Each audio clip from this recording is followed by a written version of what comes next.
Welcome to the Great Life Experiment podcast. I'm your host, Monique Schaefer, and together we'll grapple with our messy, beautiful, and ever-changing personal and professional lives and the business world around us. I deeply believe there is no one right way to do this thing called life. Let's experiment together.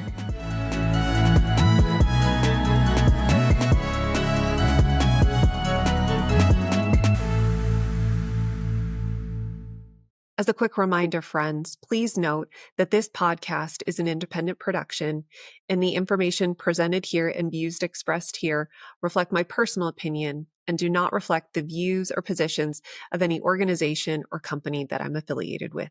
Enjoy the episode.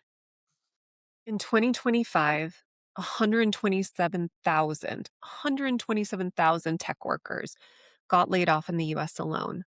And the people who are still there, the survivors, well, an Upwork study also from last year showed us that 71% of full-time employees report they're burnt out.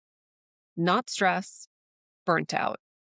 Every reorg, every layoff round, every quote, we're flattening the organization email, we've all gotten those. The people left behind are absorbing the work and their bodies are keeping the score. Today's guest, Hanna Bauer, says emotions aren't a distraction from the business. They're the data that the business is often refusing to read. And when her body finally forced her to listen, she realized the exhaustion she was feeling as a CEO felt identical to the heart disease she survived as a child. Hanna is a multi-time CEO, and she is the founder of Heartnomics. She's a Six Sigma black belt. So even though the name Heartnomics sounds soft, this is not a soft conversation. This is a woman who's built her career on progress, on metrics, on continuous improvement. And she's here to tell you today that sometimes the reward for good work is often more work, and that most leaders have never been trained, rewarded, or even allowed to slow down. Maybe you resonate with that. There was a season in my own career where my body was telling me something that my calendar wasn't ready to hear, nor my guilt about responsibility and for my team. And I'll tell you what my boss said to me later in this episode, because it really did change how I think about leadership.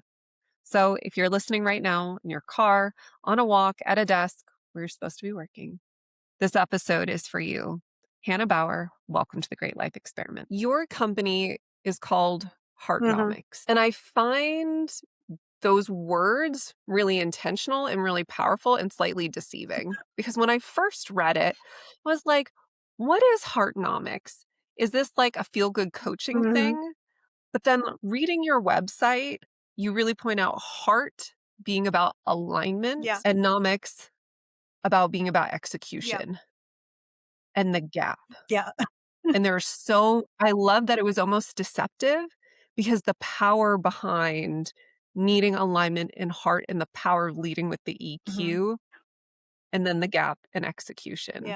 So that was my maybe too meta interpretation of Heartnomics. Why alignment, execution, and the organizations you work with? Why do they need Heartnomics? 100%. Well, thank you. Thank you for looking into it.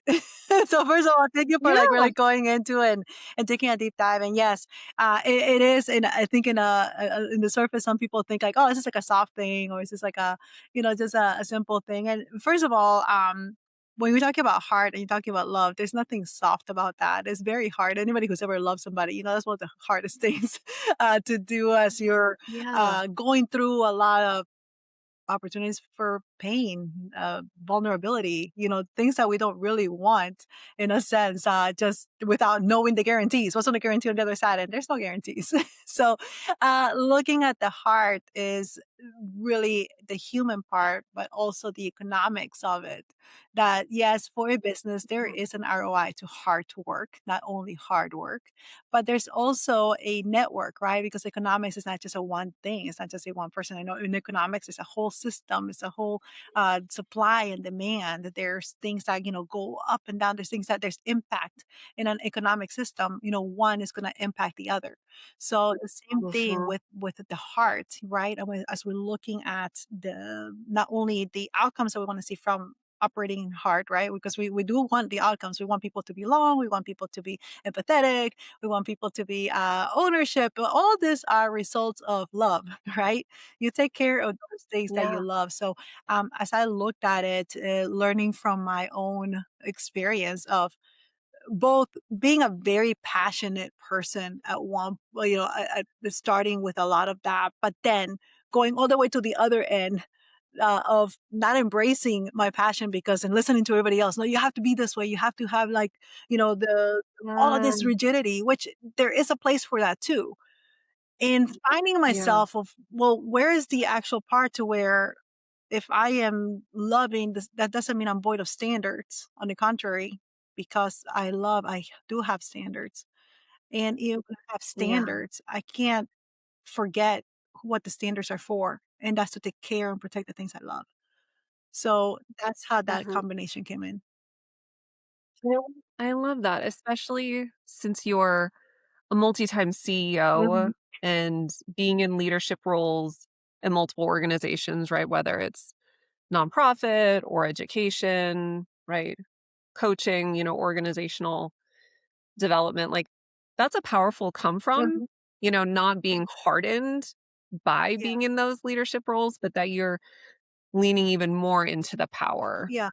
of emotion and heart in organizations. And I had read or listened to, it's probably both.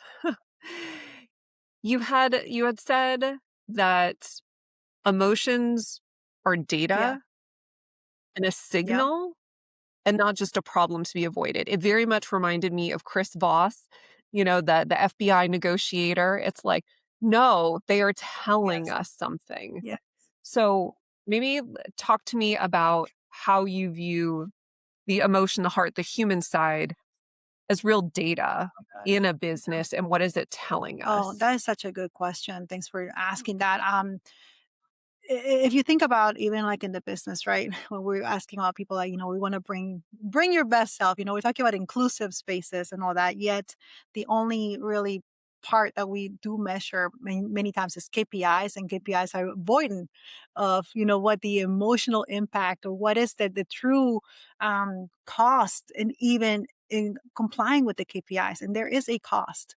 There is a human Mhm. cost to what we do. Not saying that we don't pay, it's a cost for Mhm. leadership. I mean, there's first to leadership, there's cost to leadership. So when we're talking about Yeah. emotions, they are symptoms. Now we don't act according to our symptoms, but we do have to listen to our symptoms. Having gone through heart disease, I understand not listening to the symptoms and what that led to. Uh, and that is something that as an organization, we also catch. Again, we have to have a way in being able to understand what are the symptoms of my organization when we talk about values. For example, we value want everybody that, we value customer service. Well, what does that feel like? What does good value customer Yeah. service is? There's a feeling attached to that. If you think about sales, the entire sales process is a change of emotion. Everybody will tell you that every salesperson is an exchange of emotion.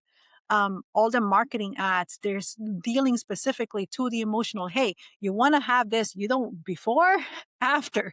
This is how it feels before.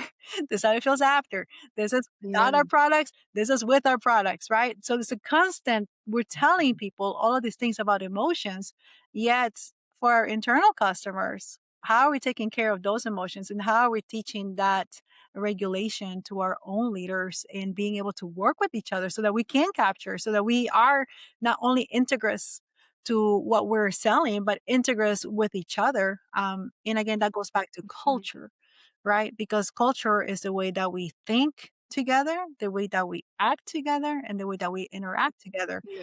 And it is emotion. We're talking about thinking together, we're talking about interacting. There is emotion. We're human beings, and that's the beautiful part about it, is that we do have emotions. It makes us complex. There's the beauty in it. Yeah. So you work with companies from various sectors and various sizes. Maybe let's talk about some specific signals or Mm, emotions that you feel like people leaders, team members, executives with the organizations that you coach What are the signals and emotions Well, that a they're simple one, missing for right example, now? even And what is like, it actually if you telling think us about the health of their organization? yeah, like a quick temperature check, right? I mean, think about the things that you have to show up for and the things that you don't have to show up for in a business. So like some of even at the social events, Mhm. even just as having that those social events or those after hour things, what is the participation like? That's a quick check on even like the feeling of belonging, right? I mean, you think about that, people looking at it. I remember there was one time I had a toxic space to where people literally would not go to a potluck Thanksgiving lunch unless they were on the clock. They would rather have that, and it's a reality, right? It's like, well, no, I'm not gonna do that. So even in that emotion, well, what's going on there, right? I mean, what's going on? Yeah. Even if it's supposed to be a perk or a benefit, am I in touch with what a perk or a benefit is? Or is this being looked at in lieu of something? So there may be a lot of times is that um suppression that has been going on. So there's a quick thing. We talk about engagement a lot and we talk about disengagement, right? So what is that though? What does disengagement look like? And this is going back to the cost of human potential. So in Six Sigma, for those of you that may not be familiar with that, we have a continuous improvement process. So where you're trying to get to the 99.999% accuracy and things. And in order to Mhm. get to that, well, not only do you have to be able to detect what the defect is before the customer gets to it, right? Like you don't want the wrong part or the wrong thing to get to the person. You have to have find ways to detect it because they're considered defects. And what's a defect? Well, in essence, it's a waste, it's a leak, and that affects the bottom line. One of those, for example, Mhm. inventory, over processing, over transportation. If I had to go back and forth, back and forth, back and forth, but Mhm. one of Mhm. those that is particularly interesting, and which goes a lot with emotion, is the loss of human potential. And the loss of human potential very much is attached to really the goodwill, right? If we're talking about the goodwill, when you're talking about ideas from people, does anybody have any ideas on how we can tackle this? Does anybody Mhm. what are some initiatives that we can do? What would help you? you know what could help making this job better? What does it make our job a better place? Or even the surveys, participation in surveys, participation in things, um and the Yeah. lack of, or really the almost disenchantment with it, has a direct Mhm. impact with the Yeah. potential, the cost of building that goodwill. The goodwill, why do I need that goodwill? Because of change. Things change. And Mhm. when there's change, there's uncertainty, there's instability. I'm go. Yeah. Things may be foggy, and I'm gonna need to tap into that goodwill. I'm gonna need to tap into that trust. And unless I've been building that, unless it's an environment, which the way that I'm gonna measure that is through emotions, not gonna be Mhm. able to tap on. I'm not gonna know what our readiness factor is for embarking in those changes or facing that uncertainty. Yeah.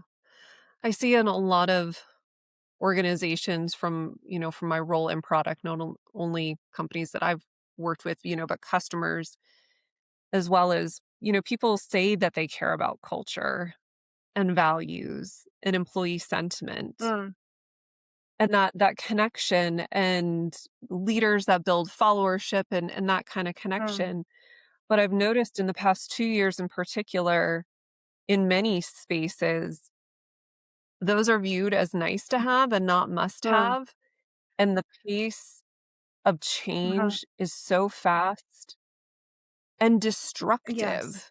And you can have destruction in the phoenix of it gets destroyed and you rebuild, rise from the ashes, startup mode, all of that. And sometimes it's just damn destruction. Oh, And people get burned to the ground, they don't rebuild. yeah. And a lot of people want to care Mm, about their people, but yet their metrics are still falling on how is our organization handling transformation? How is our organization handling change management? Because it's always it's always changing. It's not a one time event with a start and a finish, and there's the transition period and it mhm, stabilizes again. It's just this constant kind of evolution. mhm. Do you find that a lot of organizations that you're with are struggling with Oh, that? yeah. And are you seeing maybe a rise of burnout or disengagement because of not handling those Yeah, signals? no, and I don't know how much of the rise is. I do know that there's greater awareness of it because it's getting to a point where it's honestly it's not sustainable, right? I mean, it never was. But now we're actually talking about it. We're seeing the aftermath of this practices, and even and that was one of my wake up calls, even with Six Sigma, right? Because this methodology where we're getting to effectiveness and decreasing the downtime, decreasing the loss of productivity, making productive, effective teams. But in exchange of what? The reward of good work is more work. So, but if I never get a Mhm. break, I need to honor the human that this work is made for and for who the products go Yeah. to. So yes, I do see it. I do see a lot of and this is what we call disruption, right? Not only is change Mhm. going faster, but even our solutions, our response to the change, it doesn't have the longevity it did before. The incentives, or even Yeah. like, hey, we're gonna do this update, or we're gonna integrate this new software or way to do things. It might have been a 2 to 3 year solution, Yeah. now it may be a few months, or is it consistent adaptation, like adapting, and things that don't play together. Having to Yeah. constantly figure it out. So yes, there's definitely burnout. I mean, it's a matter of 77% of professionals right now report that they are in the burnout stage. And when we're talking about what's burnout, well, it's exhaustion. Having lived with Mhm. heart disease, I can tell you they feel the same. And there's Mm. something that was a wake up call for me as an adult. I didn't even realize I was experiencing the same symptoms until I was actually listening to an interview. I was curious myself what my doctor was thinking when all of this was happening. And I realized when I was talking about the symptoms, like, oh my goodness, I'm going through that. It was a wake up call to me, of what I had Oh, overcome, but now I didn't have a disease. Yet I felt very similar to what I was feeling then. And that was my wake up call of I needed to change. I needed to change for my family. I need to change for my organization. yeah.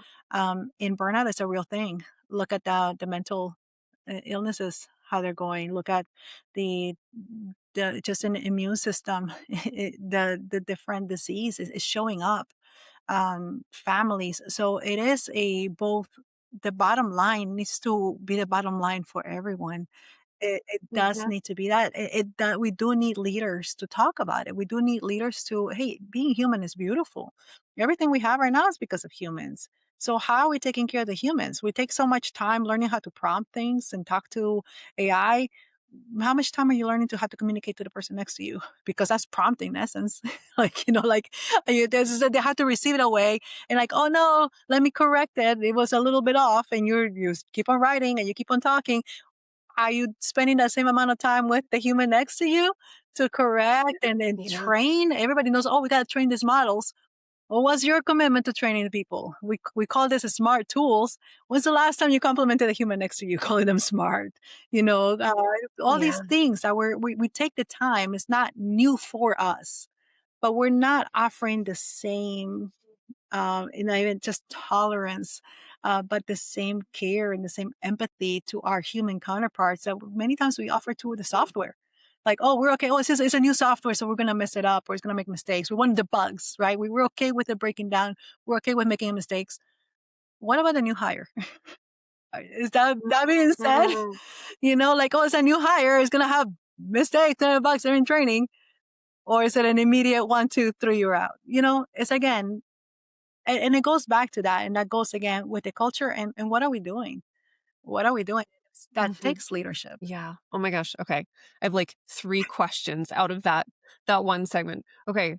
So, question probably 1A and 1B. Mhm. Okay. So, for those people listening, right, in their car, on their walk, in their the kitchen right now, at work, they're supposed to be working, but they're listening to a podcast. Thank you very much.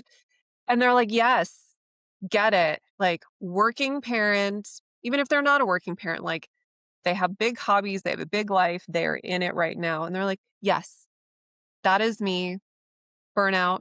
I don't think I've ever Mhm. had heart disease. I'm a leader at work. What am I looking out for? What is that feeling? To help me name it. Help me name that feeling that I'm feeling in my body. Help put words to Mm, that. And what do I do for my people? What do I do for myself, and what do I do for my people? okay. So let me tell you a little about me as a kid growing up with heart disease. So this way I can kind of help unpack that a little bit. And that is my heart would go very fast. So that was tachycardia. So it'd be like 220 beats per minute resting. But it'll also go into abnormal beats. And those abnormal beats going from super fast, so suddenly like go low or it will flatline. And that was my heart just trying to get into a reset mode. Like, hey, couldn't Mhm. sustain how fast it was.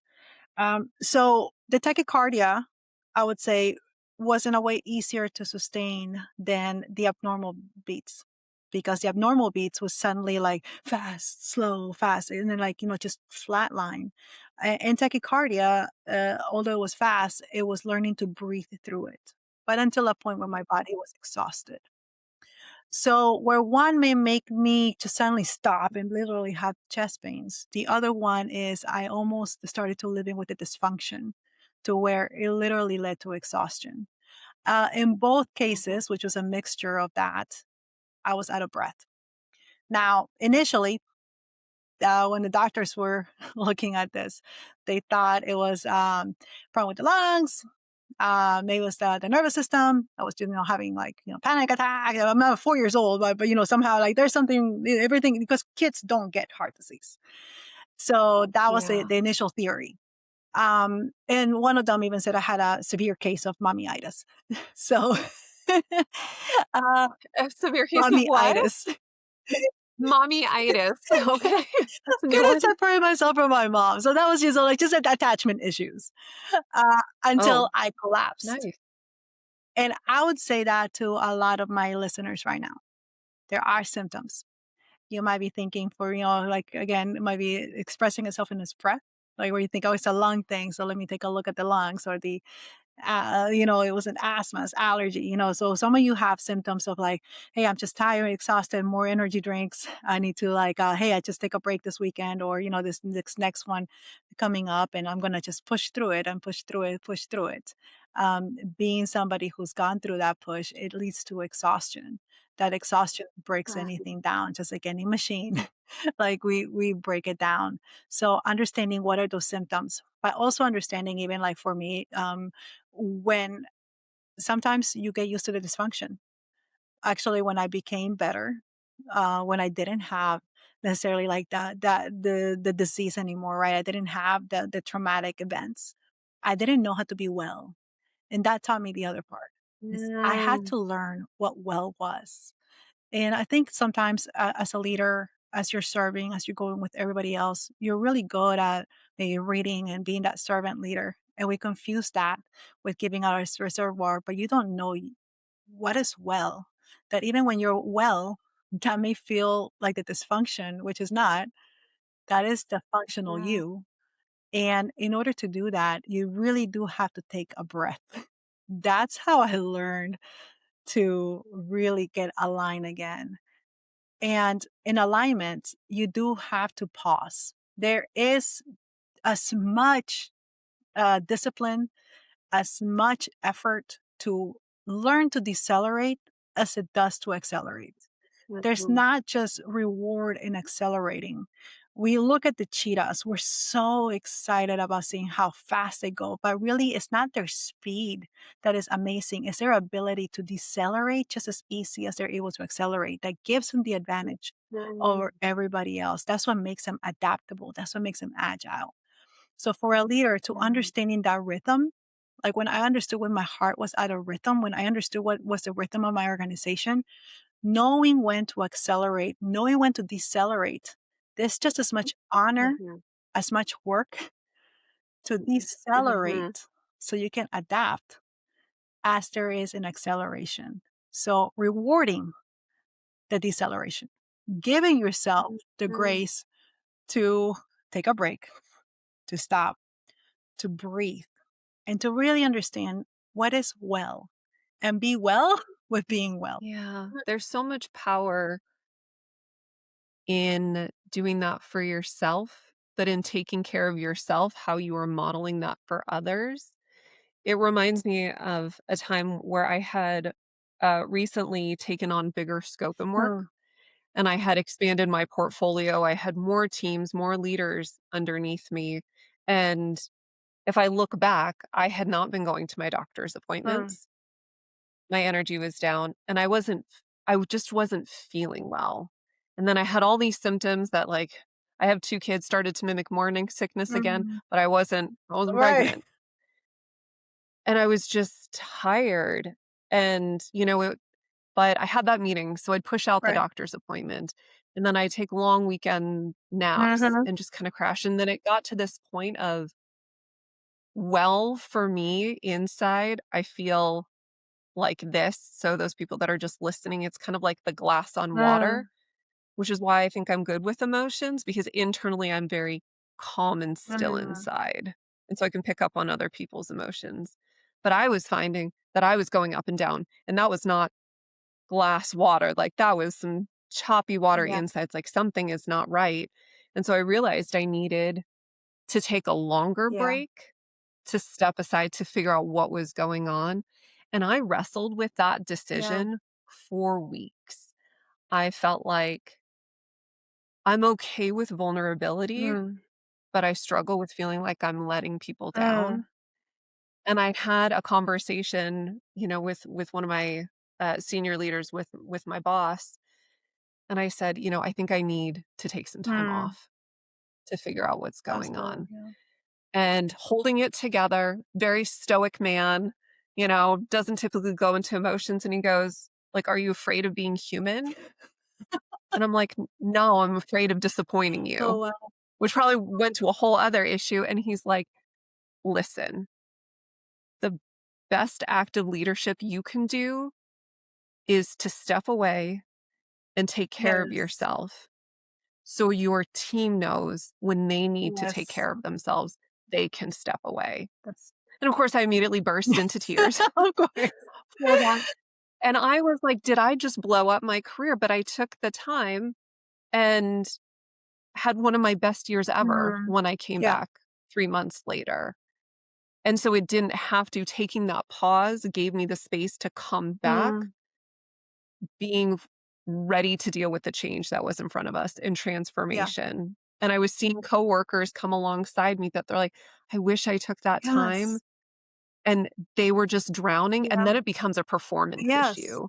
So for anybody, like, listening that doesn't wanna do the emotion piece, if it's just, like, practical efficiency thing, you are to your point about the cheetah, like, you have to be able to regulate your nervous system and feel well in your body, otherwise, the pace of family and corporate world will just eat you Oh, up. yeah, and it takes courage. It really does take courage. I have one of my, coaching clients, and it was actually that, just the struggle that it is even to mentally prepare to be offline before a vacation, a very well-earned vacation, and not, Yeah.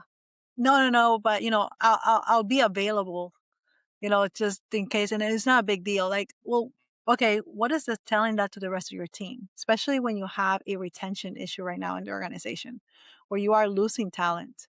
Um, what is that? Is that the expectation? Well, I can't take a break either because, of course, my leader didn't take a break, so you have to also think about that. A leader doesn't only know the way, guides the way, but shows the way. And it's amazing just how the like your boss said, right? Like, hey, you be human. Are you sorry for being human? Because Mm, yes, it is human to take a break. We have to. We need it. yeah. And I think too, I'd love your thoughts on this. I think sometimes just naming the fact that there is even emotion there is even a powerful step. Going back to, I think there are a lot of companies that I don't necessarily disagree with what they're doing or like Mhm, why they're making a business decision. Like, I get mhm, capitalism, I get the game that we're mhm. in, but it's the how they Yeah. do it. And it's almost thinking like it's devoid of people. One tactic I use with my teams, so if anybody I swear I'm one of the most, like, coachy HR, product leaders, but literally every one-on-one, even with my bosses, I say, "How are you, and how are you Yeah, really?" Because one is the greeting in the US, like, "How are you?" as a greeting, yeah. and the other one is an actual question, and people take it wherever they want to, and it could just be a, "Meh." That's okay, you don't have to explain it, like, I'm not your therapist, just like on this podcast, I'm nobody's, medical professional, please go talk to your Yeah. doctor. Right? Go see the supports that you need, but at least holding space for Yes. them to name and be able to label like, you know, I feel a little frustrated, or I feel a little bit confused, or I feel a little unmoored, and just the power in sometimes naming it, Yeah.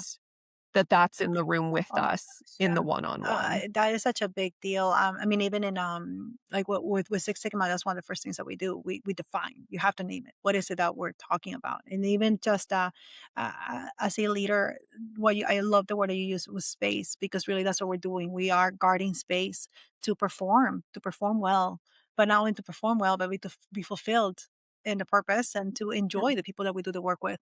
We spend a lot of time, we prepare a lot. I mean, work and what we do is a big part of our lives. We look at it Mhm. as a solution many times to even the answer of purpose. We look at it as solution as a even a metric sometimes for success. So as companies are looking at this, and as we're looking at individual in leadership, again, being the showing the way is moving from success to significance. Really being that person that holds that space allows for significance to happen, because then it's not about my success. It's not about me burning the oil all the way through and like, hey, I'm going to do it. But it's really, how can I create that space, safeguard that space so that, yeah, my team is the one that is, and you have to believe that, right? First of all, you have to believe that your team has Mhm. the solutions, has the ability, has the talent in place. One of the greatest shifts I learned was going from soloist to conductor. Because a lot of times as a leader, we have that, yeah, I have the subject matter expert. I've done this for a bit, all the while. But really, if you look at the conductor knows probably all the instruments, knows them very well, but you have to put your own Yeah. instrument down, and really you're making the orchestra, not one instrument, but yet you're directing, you're making that space for others to shine. And as a leader, is that rest is a big part of that, knowing when to hold rest, right? Knowing when to the beat, the rhythm, Yeah. what we're doing. And I think it is so key. Not only the space, you alone, but also having that column, right? When we talk about the psychological safety, is the support that other people see in the different levels of leadership to holding that space. The other ways that we are promoting how we're holding that space for other leaders to be able to hold that space. Again, because Mhm. leaders develop leaders. So as you're looking at this, as you're looking at, yes, there's emotion and it's good. Yes, there's need for rest. It's good. There's also need for success. It's good. Significance is good. Mhm. How are we also getting the next line of leaders up, which is also a big part of what I think you touched on something that I think is a whole I know is a whole episode in and of itself, because I had some people reach out to me to teach a class on this, but touching on, depending where you are in your career, understanding the role that you are Mhm. playing. And I find that the reason people who are amazing subject matter experts and like high performer ICs and they get put into management and they're managers, or they want to go from managers to directors, people get stuck in those jumps because they don't realize that the skills that they needed for Yeah, one role, it's a different skill set at the next level. And to your point of being the orchestrator, it is about how do you make the greatness of others, not just you being great. And then the jump from manager to director is then building teams of that. And it's, if you did it correctly, it is not about you. And so I mean, it is about you, but it's not about it's you. Um, but the health of your organization yeah, matters, going back to anybody that might be listening that's like, why are we talking about emotions so much? Because it's really it is. practical. Like, it really matters because if your team is spinning and not in a good place, you can't function and Correct. and be efficient. Are there any frameworks for all my systems thinkers out there, frameworks that you have that you wanna share with this group? Yeah. Actually, that was one of the things I learned from just not being well, understanding that one system does impact the other system, and we're not a system within ourselves. That's the economy. I think if leaders even just got that, understanding that, we would move further ahead quicker. Every solution is going to impact, right? Every solution, in essence, introduces a problem. It might introduce a problem in another system. But for as far as the frameworks is, I have the first one that I always start is the heart framework because it's a values based leadership. And the values-based leadership is, again, seeing and getting the absolute privilege to work with so many leaders globally. I understood, even as a kid, being the recipient of great leadership, that the leaders that are successful and that sustain that success that really become significant are leaders that lead by values. So the heart Mm, framework is a values-based leadership. We're talking about hope, empowerment, accountability, results, and trust values that we grow in, but they're not just aspirational, like, "Hey, I was this virtue," but they're ingrained. They're a value that means almost like it's a muscle that we can grow in. So how do we grow in that? For that, I have the BEAT method for individual growth, which is mm, believe, engage, act, transform. And actually, this method came out to me when I was in a hospital bed as a teenager, going through a hopeless situation. There was no cure. There was no way to forecast what was going to happen. In understanding that although I didn't have control of the outside things, you're right, like what will people going to respond, and I didn't really have control even with my what's going on with my heart. There were things that I could control, and that was starting with my belief. And the belief is where everything started from a hospital bed where I couldn't really move much, taking inventory of what I did have, the engage, to be able to engage with that, whatever it was. It was, the window outside, if it was a nurse that was coming, whatever, engage. There's always something that we can engage with. And then knowing that that the smallest of actions will trample the greatest of intentions any day. So whatever that was, and celebrating those small actions, I understood the power of celebrating the little wins because those little wins really made way for the bigger wins. And mhm, from that, the transformation, understanding what is the result? What is the transformation I'm looking from here? So for that is the method beat for heartbeat. And I transferred that over to mhm, organizations, which is the hardcore, mm, because there's many beats together. And that is mm, cultivate, mhm, optimize, reach, and elevate, where we're cultivating, creating the foundation, we're optimizing our processes, our systems, we're reaching our internal and our external customers, and we're elevating by innovating and becoming that thought leader. So those are the methods mhm, that I help organizations with. They're part of a really a leadership operating system where we are looking at the mhm, standards because the standard is a standard. You want people to have standards. We need it. That's how we keep people safe. mhm, That's how we're able to achieve greater things. We also take care of the human. We 100% have to take care of the mhm, human. How can we look at serving with our products and services other humans if we don't embrace our own humanity? And that's really what all of this mhm. is about. So, final question for you. I say that, and that's always like my famous last words, and then I'll have one It's other okay. one. But right, in my framing, in my language, like I think all of this is one big experiment. Mhm, And we take the tools and the systems and patterns and we try it on and we make it our own. We test it, take what works, leave the rest, move on, keep iterating.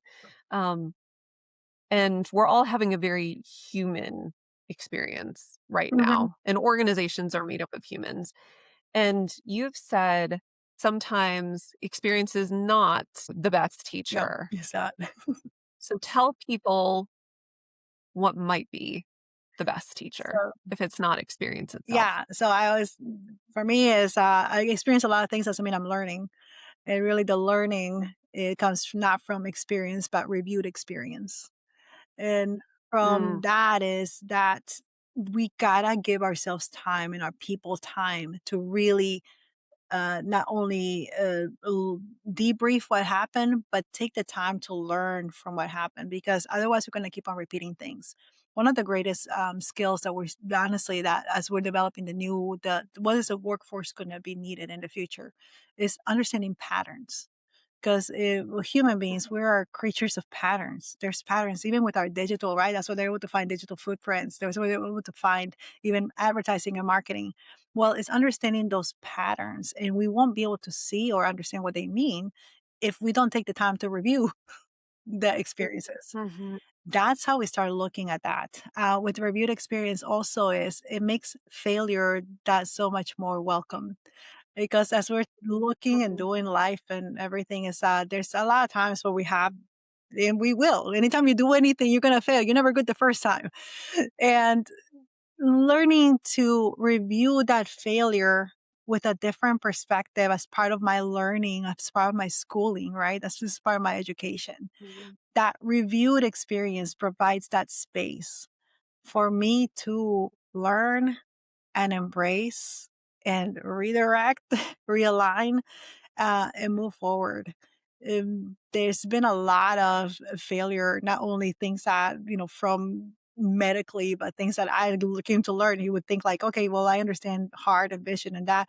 Well, I became a very much a processes and systems person who completely forgot the heart of my organization. So I had to revisit all that. I had to revisit, well, what really even Mhm. got me to the place where I'm at? And that's where the realignment came in, where I understood it's both the human and the process, it's the human and the technology working together. Um, but that came from reviewed experience, not because, oh, like, yeah, I was Mhm. experiencing the failure, I was experiencing the people leaving, I was experiencing the loss in sales. Yeah, I felt that. It doesn't mean I was learning. And that's what I was saying with people. We have got to learn to review experience. And yes, it takes courage. It takes courage to take a really an honest look, to look at that current state, especially when things are not looking or feeling the way that we want them to feel. Hannah, thank you for this conversation today. Is there anything we didn't cover that you want to make sure that people listening hear, take away for it to feel like a hell yes, this was a great episode? Oh my goodness. Well, I would say one, and you touched on it a bit with the leaders that are out there and our leaders that are the courageous leaders going through navigating that change, navigating those crises, and really looking at making the right decisions for the people. And I think one of the things and what really gave me a lot of freedom in the alignment is that I couldn't be, although I wanted to be, could not be there 100% of the time, but I did have to learn to be there 100% at the right time. And once I understood what the Mm, right time was and what is that right time, it comes with understanding alignment. It comes with understanding your purpose. It comes to understanding what fulfills you. It comes to understand what fulfills your mhm, team. What is the purpose? What is it that you're doing together? And that really comes as a result of that deceleration, that alignment. And when you're able to understand that and embrace that, it's also something you can transfer and also free mhm. people from like, how you can't be there 24/7, 7 days a week. And you don't Yeah. have to, but you do have to know when is your best value add and allow the space for your people to also have the best value add. So understanding the alignment between people, purpose, and performance will give you that right time so that you can transfer that and be free and be fulfilled in what you do. Mm. Well, Hannah Bauer, I'm so grateful that you took the time with us today to share Heartnomics, to share your story. Grateful for those amazing surgeons that helped you all those years ago. And, I hope that people today feel just a little bit more seen and understood. And if, um, more empowered to take that courageous step of trying on those emotions and frameworks. And it Yep. might not be perfect, but, it's one of our roles as leaders for our teams and for Yeah. ourselves. I think you have something for our listeners if they want to learn more about you or engage with some of this work. Oh, yeah, absolutely. Thanks for asking. So, I have a free audit on my website, heartnomics.com. And that's actually to help the leader to understand where is that pressure coming in, not only the functions, but also help you with triage. What should be looked at first? So, that is a free gift that I have for all of you. And I hope you take advantage of that. Amazing. We'll make sure to put that in the links below. Thank you for being here Oh, today. thank you for having me.